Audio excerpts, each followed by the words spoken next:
bunya na katikati ya Ituri esali bambula ebele lelo CAA azalaki lisusu kokende kuna te kasi sikoyo tozongie karibu kwetu. CAA aza na sengo makasi ya koyebisela bino ke azongeli bavoli na ye en destination ya bunya bavoli yango ekobanda kosalema na avion na ye ya Airbus A320. Karibu.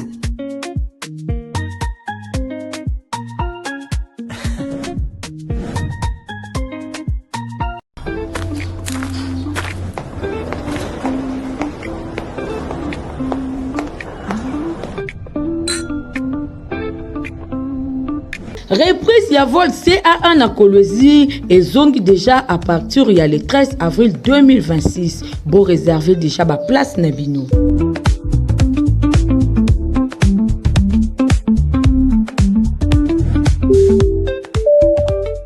Depuis bon début de semaine, on a balancé sur le journal. La peuple en folinga, la nette aux akébel. Vous savez, pour ce téléviseur, on a bino. On a collé dans le journal, la note fond la masolo, la présidence pour nous signaler bino que chef de l'État, Félix Antoine Tshisekedi Tshilombo, a décoré qui week-end et les qui n'a cité à l'Union africaine 5 femmes y a diaspora congolaise. Oyo Bazala qui élu na région y a pris celle pour un parcours exceptionnel na bango bon notre charité Mapini.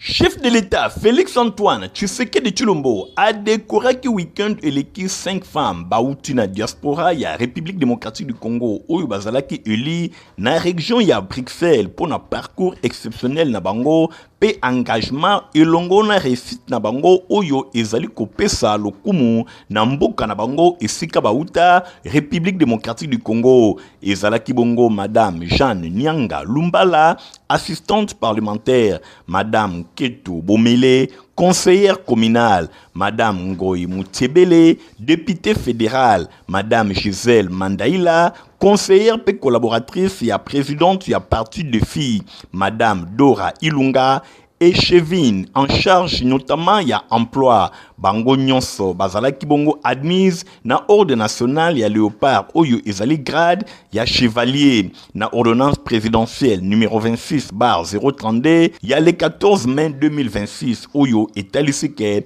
et kotisi bango na rang ya likolo awa na République démocratique du Congo ezali kotalisa ke chef de l'État Félix Antoine Tshisekedi Tshilombo lisonaye ezali pe kotala ba congolais oyo bazali kosala libanda ya mboka atako misusu ba changer ba nationalité kasi origine na bango ezali bongo République démocratique du Congo tango nyonso mère patrie na bango epai wapi bango bauta bakoki kobosa na bango te kombo ya République démocratique du Congo ezali pe komata bisika nyonso bango bazali kozala ndetine ya décoration oyo chef de l'État Félix Antoine Tshisekedi Tshilombo asalaki na honneur na bango. Dans l'Assemblée nationale, vous savez que Simba que plénière et Zala qui organisé week-end et les qui dans l'Assemblée nationale le Païwa Pibateust il y a ma proposition de loi portant sur le finance publique et la recherche scientifique et Zala qui déclarait recevable bon reportage héritier Massimo. Présidé et pas il y a deuxième vice-président et institution honorable Mbosonko Diankwanga, boye en absence il y a président Aimé Boji Sangara, séance et aboutisaki na recevabilité il y a des propositions il y a loi et zalaki bongo texte ozali kolobe la réforme il y a législation il y a finance publique initié et pas il y a député national Flori Mapamboli Posa et zalaki accès na renforcement ba mécanisme et ya mobilisation il y a ba ressources il y a l'état mingi ba titre public deuxième proposition il y a loi ezalaki bongo ya recherche scientifique et technologique ezalaki porté et pas ya député national Dorothée Madia et visaki mingi actualisation ya cadre juridique pe ko adapté yango na ba évolution scientifique et institutionnelle. Après débat, puis ba réponse oyo et pesamaki, ba auteur ya proposition na plénière, bango ba déclarer ki yango recevable, ba texte oyo proposition ya loi pour na ba finance publique ezalaki envoyé na commission Ecofin pe oyo ezali kolobela recherche scientifique et technologique yango et pesamaki na commission socio-culturelle pour na délai ya 3 jours. Ba député bango ba auditionnaki pe ba adoptaki rapport ya commission environnement pe ba ressources naturelles pour na oyo etali ba réforme ba principes fondamentaux ya agriculture ezalaki présenté et pas ya député national Soumei Kitenge na bokambemi ya commission présidentielle présidé na honorable Adrien Bokele Djema. Séance plénière bango bazala qui peut le sous marqué na ba morceau d'information mingi na oyo etali ba préoccupation politique pe sociale lokola ba présumé intimidation ya ba élu pe ba incident oyo ezala ki signalé Namboka Kasenga na Okatanga. Deuxième vice-président ya chambre basse ya parlement Christophe Mbosonko Diampwanga a rappelé qu'il na occasion ba garantie constitutionnelle pe respect ya ba règles républicaines plénière oyo ezala kibongo na cadre ya continuité ya travail parlementaire en faveur ya renforcement ya cadre législatif pe ya contrôle na action publique. Toujours l'Assemblée nationale, Bosengeli Kosimba, qui est honorable député national Kangila Kawele a déposé qui week-end et l'équipe proposition, il y a loi relative, il y a code du travail Bolanda. Reportage. Député national Prince Kangila Kawele a déposé Kimingi na bureau ya Assemblée nationale proposition ya loi oyo ezali ko modifier loi numéro 15/022 ya code du travail na nzela ya texte oyo Eli ya Changu azali ko intégrer régime juridique spécifique ya personnel domestique secteur oyo ezali dominé na informalité na République démocratique du Congo oyo bazali concerné na réforme oyo ezali ba chauffeur personnel ba nounous ba femme de ménage pe le sous ba gardien de parcelle oyo ba conditions de travail na bango ezali ko échapper mingi na encadrement légal structuré selon député lobby objectif principal ezali ko réglementer ba relation entre ba employeur et longo na ba travailleur domestique pour na ko garantir davantage protection sociale pe dignité n'exercice ya ba métier na bango proposition oyo ezali ko tia mingi accent na accès na ba soins de santé amélioration ba conditions de travail reconnaissance ya ba droits fondamentaux pour na catégorie oyo ya ba travailleurs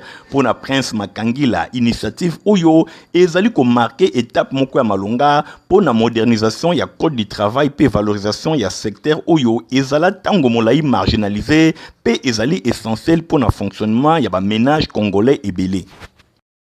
Na masolo mosusu Bosengeli Kosimba que Salemaki na Kinshasa na immeuble ya gouvernement première réunion ya comité consultatif ya fond ya régulation économique en sigle FOREC session ezalaki inauguré et pas ya vice-premier ministre ya économie nationale Daniel Mukoko Samba na qualité ya président ya communauté consultative pour le reportage héritier Mapine.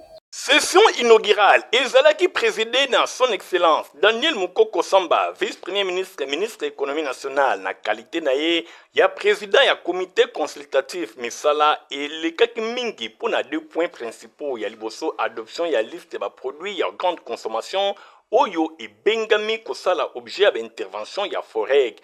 Pe ya présentation, ya feuille de route, ya intervention, ya fond.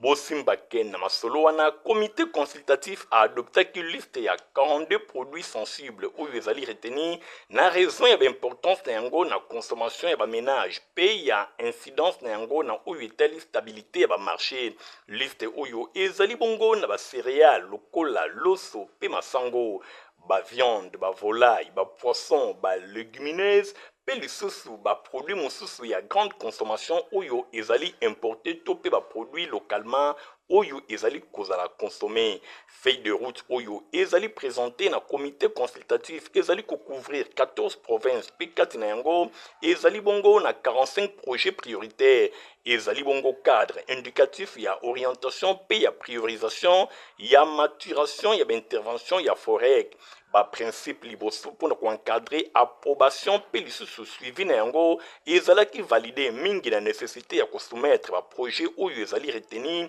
na ba étude préalable ya pertinence pe ya coût ya faisabilité avant ba décision nyonso ya engagement opérationnel to pe financier na intervention na ye président ya comité consultatif a insisté ki mingi na importance ya sélection rigoureuse de ba produit oyo kozala financé a rappelé que ba intervention ya FOREC esengeli ezala rattaché na mandat ya régulation économique pour éviter confusion nyonso elongo na ba mission oyo epesami na ba structure publique mosusu FOREC a veiller na kozala rattaché na chaque projet na mandat régulateur pour na substituer ba structure mosusu oyo intervenir mingi na domaine oyo ndenge abakisaki na suka ya réunion madame Christelle Odia de Rox secrétaire exécutif adjointe ya FOREC ye a se féliciter ki na tenue ya première session oyo pe akumisi implication personnelle ya vice-premier ministre et ministre de l'économie nationale Daniel Mukoko Samba pour un lancement effectif ya travaux boy asengaki pe na forek ayeba na ko travailler en complémentarité na ba réserve stratégique générale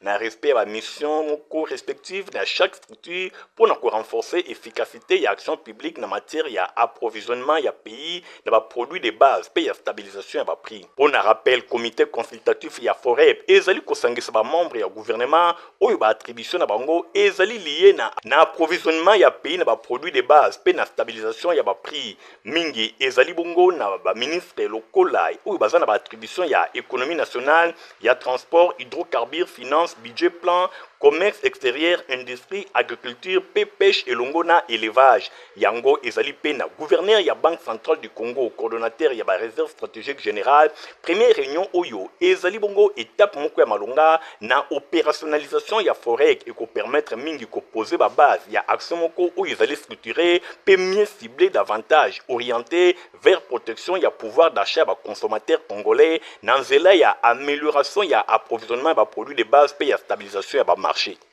Que ministre provincial ya UTPR Alain Chilungu azala qui répondre na ba question ya honorable Jared Basaka nde honorable Maotwen Yepe azwaki maloba pona ko soulever ba préoccupation ya population ya commune ya Silemba Ubola.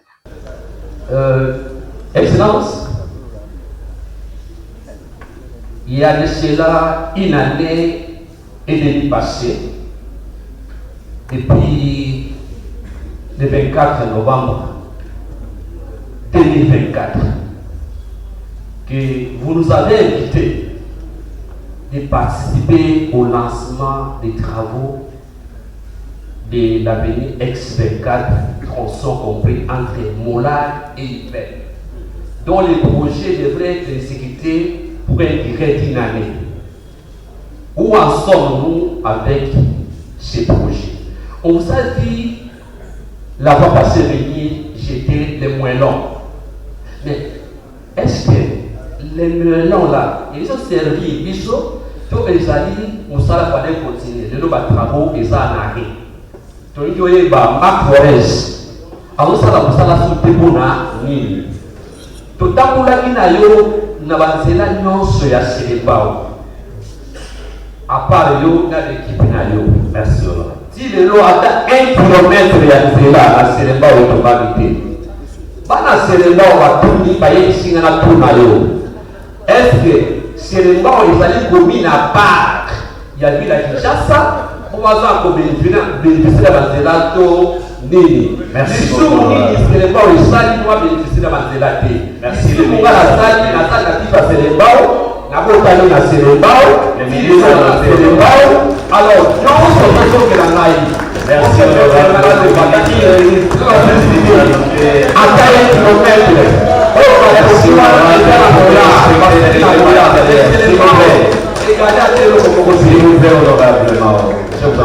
Merci. Le ministre a pris votre temps. Vous serez complété par les autres collègues. Vous serez complété par les autres collègues. Je vous en prie, honorable. S'il vous plaît,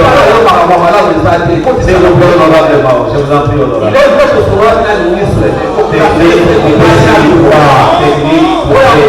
Na couleur ya palu bosengeli ko simba que plus de 600 jeunes ba diraki na parti Lumumbiste unifié palu na mukusi présentation na bango et salimaki week-end eleki na siège na bango ya parti ya 4e rue Lumete à travers Milulu Oyo et ngami na kombo ya adhésion massif. Voilà un reportage chez Michael Pistoto.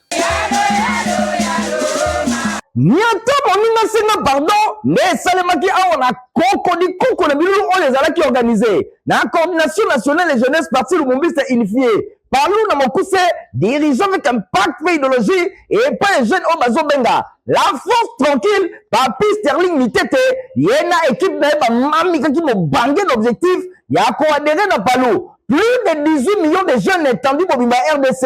Un temps milule bandakate bandi. Na journée kaka samedi 16 mai, ndenge kaka boza komona 608 jeunes mokoka ba koti tupe ba adhéré bazalé na parti Lumumbi c'est unifié Palou na Mokuse ba remplir ba fiche d'adhésion na impact ya kosakana te bon libelanga ke cérémonie oyo et seulement qui na présence remarquée ya ye moko secrétaire permanent porte-parole ya parti secrétaire général chef du parti AI mwana mboka Dole Kachama Monjila l'intelligence incarnée bobenga ye boye papi Sterling Mitete Congo national de jeunesse asalaki liboso discours ya kitoko asengaki na bilenge unité pe amour basala mpona intérêt ya parti babatela baideo ya feu patriarche Antoine Gizenga Funji oyo eza incarné kitoko lelo avec un pacte pe idéologie et pas ya fils idéologique na ye son excellence Didier Mazenga Mukanjo bombenga ye l'homme de Kisalu na Ntola Kutuba na Nima Mister Livre d'Ordi sima na ye alandamaki na secrétaire permanent oyo ayebisaki na banouveaux adhérents que engagement bazwi eza ya pamba te baza na bénédiction numéro 1 ya parti excellence Didier Mazenga sima nango apresentaki mofunku ya bakati ya bamembre pe échantillon ya 6 adhérents porte d'espace pe apesaki bango officiellement bakati de membre ndenge boza komona l'occasion faisant le larron ndenge balobaka na lopoto asalaki mbala moko remise ya brevet moko à titre symbolique epai ya bato balandaki formation idéologique ya parti avec impact na suka alelisaki lokole elela lelo esengo nde esengo lelo esengo tala mipiko donc na le kitoko bajeune bamoni loin bajeune basali vise longo pe batire conclusion que nulle part ailleurs sinon kaka na Palou biso nyonso batali mokonzi ya parti ye moko mama na jeune ya Mufude le peuple baye epai nango mokitani na ye 2 fois te bana Palou otali banyonso bavandi awa yo moko tambisa kamera otala mobange moko eliawa te o parti ya bajeune o parti ya bambiaka me bajeune tozali bambiaka po tona 62 ans d'âge bajeune baya ebele bakoto na Palou soloka na biso na jeunesse ezali jeunesse elamuka po esala nini ekoto na Palou. Ah oui, excellence Didier Mazenga Mukanzo, l'autorité de référence ya Palou, secrétaire permanent Dole Kachama bosimba la force tranquille papi mitete na coordination na nyonso ya jeunesse malamu bode kikwit bisika ndenge na ndenge sika leka atalisa bokasi na yebi tala lelo yo fuya liboso opération 18 millions d'adhérents na Palou et monani on le longa te et longa La couleur et religion, Monseigneur Kosimba qui honorable, Néron Mbungu, évangéliste itinérant, de Azalaki prédicateur dans l'occasion et culte, Oyo Ezalaki Bongo organisé, la paroisse protestante Limbagar 1 pour la 59e anniversaire ya chorale Kosefel Bolana.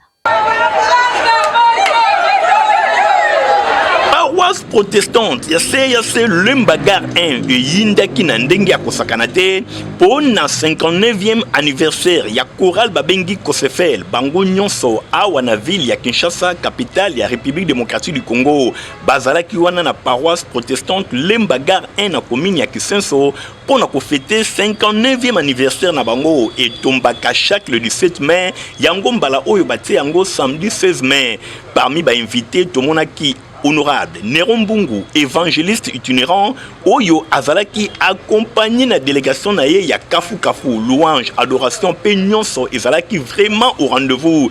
Tomonaki ba Kosefel ya ndenge na ndenge, ba lekaki pona kokumi sanzambe, lokola Kosefel mère, le bon berger, Kosefel Kingasani, Kosefel Rehoboth, Kosefel Pakunyanga, Kosefel Kotobolingo, Kosefel Herbet Shalom, pe ya ndenge na ndenge Kosefel Lembagar de Kosefel mère bango nyonso bazalaki wana po na kosanjola nzambe boye prédication epesamaki epai ya évangéliste itinérant honorable Néron Mbungu mfumabanga moyo oyo na prédication na ye alobela kibongo na mokanda na Néhémie chapitre 8 verset 9 à 10 alobi esengeli koyembela nzambe eloko esepelisaka nzambe tango bazali koyembela ye eloko esepelisaka nzambe lokola louange pe adoration ezali te tango nyonso tozali koyembela ye tozali kosepelisa ye pe nzambe na tour na ye akozanga te kosepelisa biso atei na bamama nyonso oyo bazwami na bakosefel batika te koyembela nzambe pamba te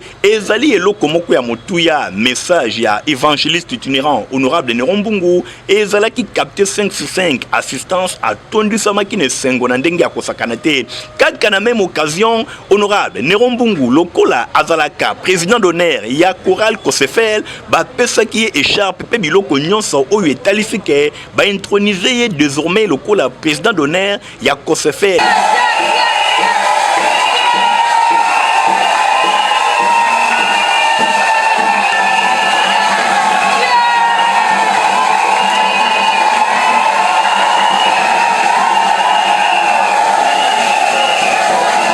Yepe atika la kasimate apesaki enveloppe ya kafu na bakosefel oyo pona ko renforcer ba caisse na bango enfin que mosala na nzambe ekende vraiment liboso bosimba pe boye ba culte oyo ezalaki vraiment culte moko ya kafu pambate bandeko ya kosefel bakokisi 59e anniversaire na bango nyonso elekaki vraiment kitoko passage ya honorable Nerombungu mabanga moyo évangéliste itinérant ezalaki vraiment etelisi ba trace na yango boyo Kaimoko honorable Nerombungu évangéliste itinérant ndenge azali ko expliquer na suka ya culte. On a repris ça d'abord nzambe merci.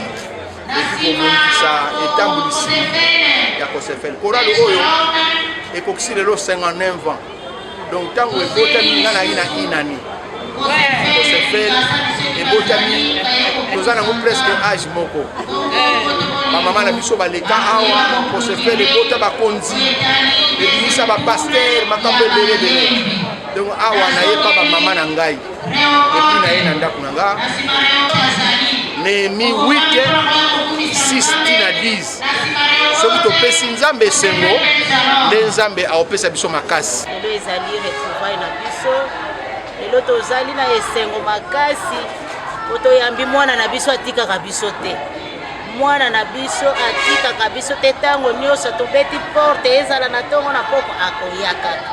Azomisaka ya. Simba pe boye bakke devise ya chorale Kosefel ezali paix, obéissance, paix, travail. Tango nyonso bazali disponible pour na kosanjo la nzambe. Bon anniversaire. Pour signaler que Fondation Redi Lingwangasa Farel Namukuse Oyo organisé qui marche de santé dimanche 17 mars pour sensibiliser la population ya Barumbu et la ville province ya Kinshasa par rapport à date Oyo Bolanda. Na cadre ya sensibiliser la population ya commune ya Barumbu pe ya ville ya Kinshasa pour na date ya le 17 mai ba membre ya Fondation Redi Lingwangasa FRL Namukuse Asbel ba salaki mo bangé na marche ya santé dimanche 17 mai 2026 nyonso e bandaki bongo na Barumbu bon marché, balekaki na avenue du Flambeau, boulevard du 30 juin, avenue des Huileries, Zelanzela, bazali kotalisake Fondation Redi Lingwangasa, ezali désormais opérationnel bato nyonso esengeli bayeba, pe ville ya Kinshasa mobimba, nyonso elekaki vraiment kitoko ndenge kaka bino moko bozali komona, balataki ba polo, pe bazali ko lancer message ya kimia pour la population, ya ville ya Kinshasa en particulier, pe ya République démocratique du Congo en général, surtout par rapport à la date, il y a le 17 mai. Bayaki kosuki sanavni Kabambar, na commune ya Barumbu, n'espace Kabes, et Paiwapi, et Zalaki bongo point de chute, Koli ape komela, et Zalaki vraiment au rendez-vous, pour na kotalisa, et sengo na bango na motema, na micro ya Info Lingala, président Yemoko Redi Lingwangasa, Aloba Kiboui.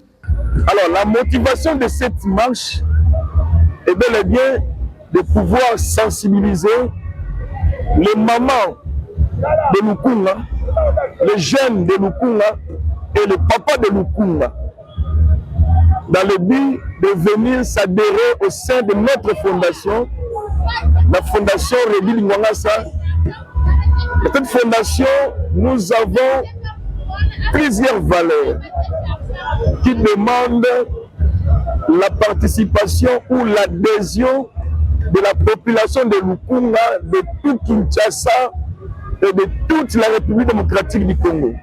Parce qu'au sein de la fondation, nous sommes en train de travailler sur la personne, de motiver les mamans, les papas, les jeunes, de les accompagner dans leurs activités quotidiennes, de les booster, de pouvoir aller de l'avant. Bosimba pe boyeba ke désormais bana ya ville ya Kinshasa pe ya commune ya Barumbu boyeba ke Fondation Freddy Lingwangasa FRL Asbel na Mokuse oyo ezali dirigé epai ya yemoko Freddy Lingwangasa bango bazali opérationnel ba nyonso bakosadere kuna bakozala defi te pamba te ezali kosala misala kitoko longonia président Freddy Lingwangasa elongo na fondation na yo ville ya Kinshasa pe commune ya Barumbu bazali kotalela yo.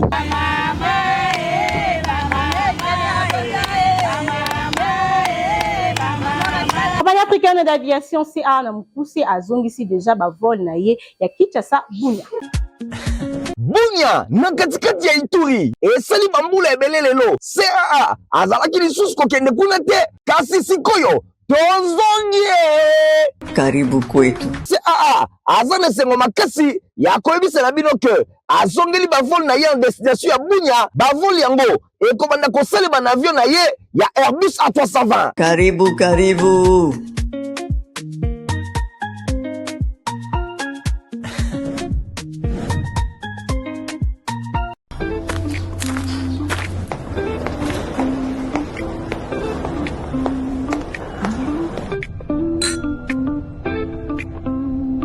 Reprise ya vol CA1 na Kolwezi ezongi déjà à partir ya le 13 avril 2026. Bon réserver déjà ba place na bino.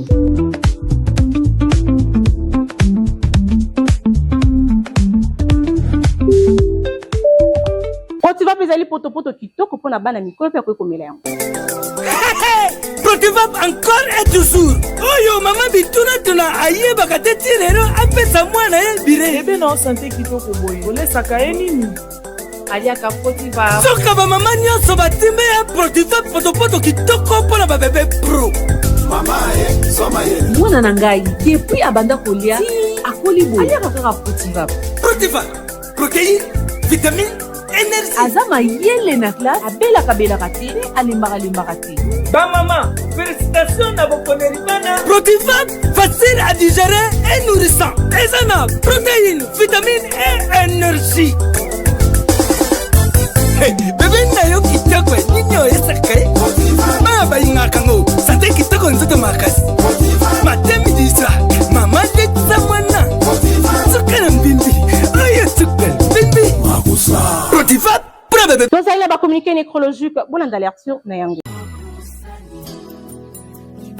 Famille Kande, Martin, famille Katula, docteur Stéphanas Kande, journaliste na Info Lingala, bazana mawa ya kuebisa na bandeko, baninga pe baiba na bango nyonso, mingi penza grande communauté ya babinji, awa na ville ya Kinshasa pe bisika nyonso, liwa ya papa, oncle, neveu, koko, pendeko na bango, Kambe Mwanza Mboy Félicien, ya kufaki le 7 mai 2026, sima ya bokono ya Tango Mokuse na hôpital militaire ya camp lieutenant-colonel Chachi.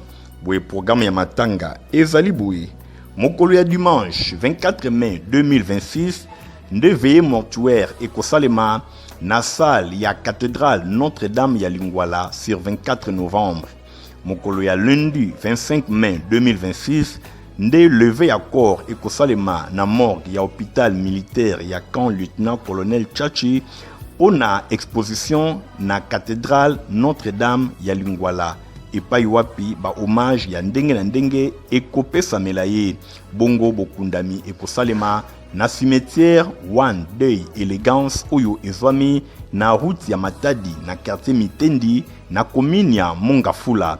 Tika ete communiqué oyo ekomela batu nyonso bayebaka papa Kambe Mwanza Mboy Félicien.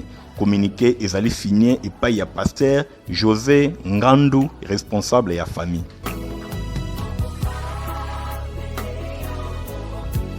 Nabiki ngaki belle so poste télévision na bino pona kolanda journal la peuple na peuple kasi komi na suka soki bosepela kini yango pesa merci na Igor Sing ozala ki bongo na sima ya caméra montage sima maki pa Christian Kengebeni pe Francis Kandia journal peuple na peuple ezalaka supervisé par na moko héritier Mapindemi sous coordination ya Stéphane Skande botika madame au revoir.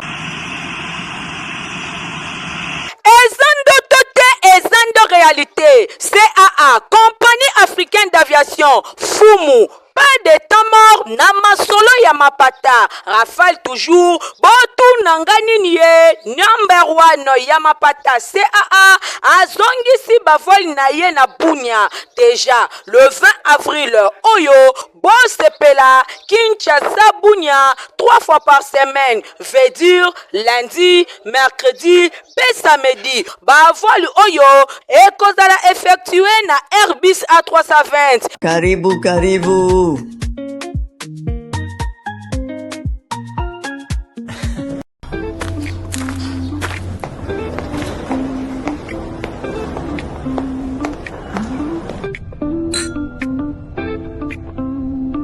Reprise ya vol CA1 na Kolwezi et zongi déjà à partir il y a le 13 avril 2026. Bon réservé déjà ba place na bino.